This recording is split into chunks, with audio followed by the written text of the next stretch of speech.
नाजरीन अस्सलामु अलैकुम रहमतुल्लाहि व बरकातुहू। व्हाट इज़ पर्सनल लॉ के चौथे एपिसोड में आपका इस्तकबाल है। ताख़ीर के लिए माज़रत ख़्वाह हूँ।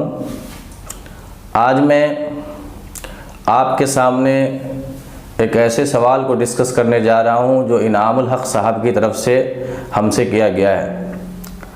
हमने पिछले एपिसोड में ये बात कही थी कि पर्सनल लॉ से रिलेटेड ऐसा प्रोविज़न होना चाहिए जैसा provision special act for Nagaland में है कि पार्लियामेंट भी उससे रिलेटेड कोई कानून नहीं बना सकती जब तक कि रीजनल काउंसिल की तरफ से उसका रिकमेंडेशन न हो। इस पर यह सवाल किया गया था कि आप इसे कैसे जस्टिफाई करेंगे, ये बात आप किस ग्राउंड्स पे कह रहे हैं। नाज़रीन इकराम, आइए सबसे पहले हम गौर करते हैं कि कॉन्स्टिट्यूशन क्या होता है और स्टेट क्या होता है। स्टेट असल में सिर्फ गवर्नमेंट का नाम नहीं है, बल्कि इसके 4 कंपोनेंट्स होते हैं। मसलन पॉपुलेशन, टेरिटोरी यानी ज़मीन का एक ख़ास हिस्सा, गवर्नमेंट और फिर सॉवरेनिटी यानी उसकी संप्रभुता या हाकिमियत। ये 4 चीज़ें होती हैं, जिनमें 2 चीज़ें बहुत ज़्यादा अहम होती है, यानी पॉपुलेशन या दूसरे लफ्ज़ों में सिटीजन्स और दूसरी गवर्नमेंट।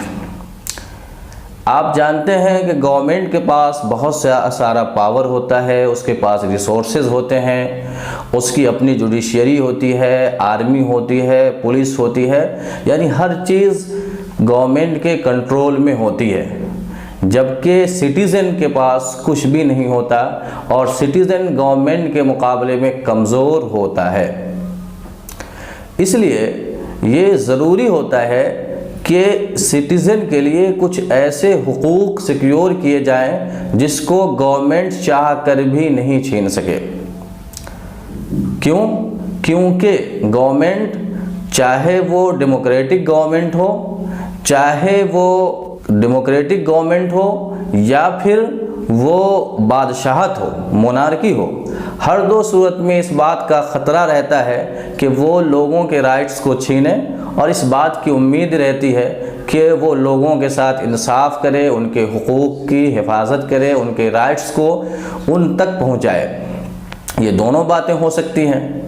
तो जब गवर्नमेंट अच्छी होगी तो ये मुमकिन है कि सिटीज़न के राइट्स छीने ना जाएं, लेकिन अगर गवर्नमेंट अच्छी ना हो, गवर्नमेंट जालिम और डिस्पोटिक आ जाए, उसके अंदर हिटलरशिप आ जाए, तो फिर इस बात का डर पैदा हो जाता है कि लोगों के राइट्स छीन लिए जाएंगे। इसलिए कॉन्स्टिट्यूशन में 2 चीज़ें तय कर दी जाती हैं। एक फंडामेंटल राइट्स यानी सिटीजन्स के, शहरियों के बुनियादी हुकूक। हुकूमत से ये इख्तियार छीन लिया जाता है कि इन हुकूक को उनसे छीना जाए। ठीक उसी तरीके से फंडामेंटल ड्यूटीज़ भी तय कर दी जाती है।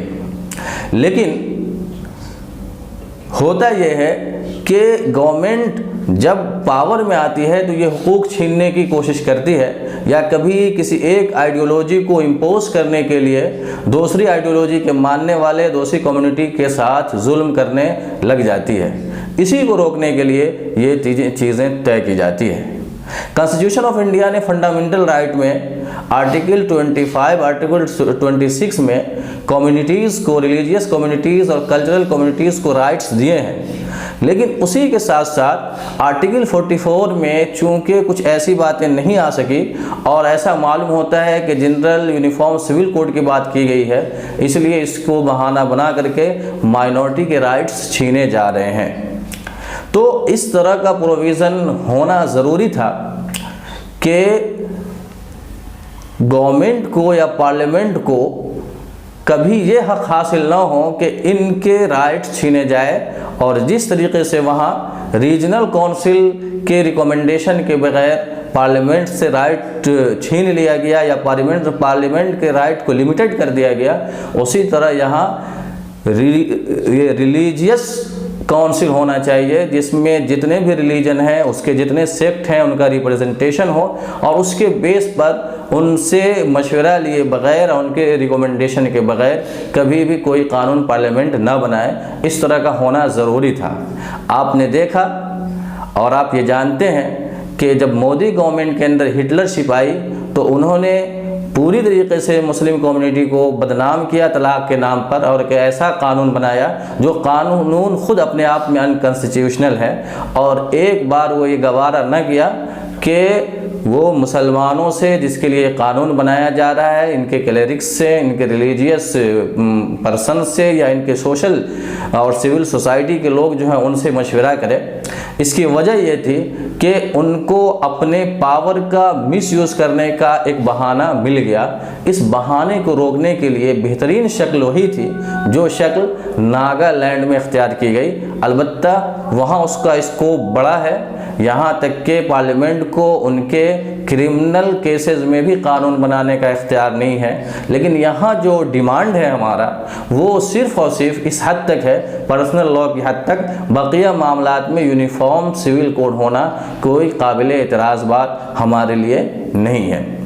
ये है असल हमारा ग्राउंड फंडामेंटल राइट और फंडामेंटल ड्यूटीज़ को सिक्योर करने के लिए। अब आप एक और बात देखिए, फंडामेंटल ड्यूटीज़ तय कर दिए गए सिटीज़न के, जिसमें वंदे मातरम लगाना ज़रूरी नहीं है और वंदे मातरम लगाना आपकी नेशनलिज्म की दलील नहीं बनाई गई है। लेकिन आज ये कहा जा रहा है कि वंदे मातरम कहना होगा, भारत में अगर रहना होगा। ये भी पावर का मिसयूज़ है और उनके इशारों पे लोग ऐसा कहते हैं। हालांकि फंडामेंटल ड्यूटीज़ पहले कॉन्स्टिट्यूशन में तय कर दी गई है।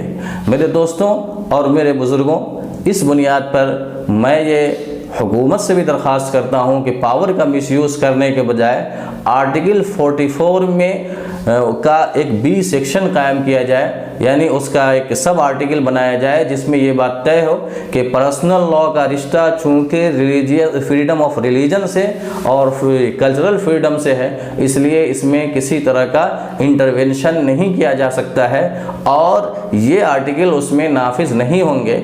और पार्लियामेंट को भी इस बात का इख्तियार नहीं होगा कि बग़ैर रिलीजियस काउंसिल के या जो कल्चरल सेक्शन है उसके अपने काउंसिल के रिकमेंडेशन या मशवरे के ऐसा किया जाए।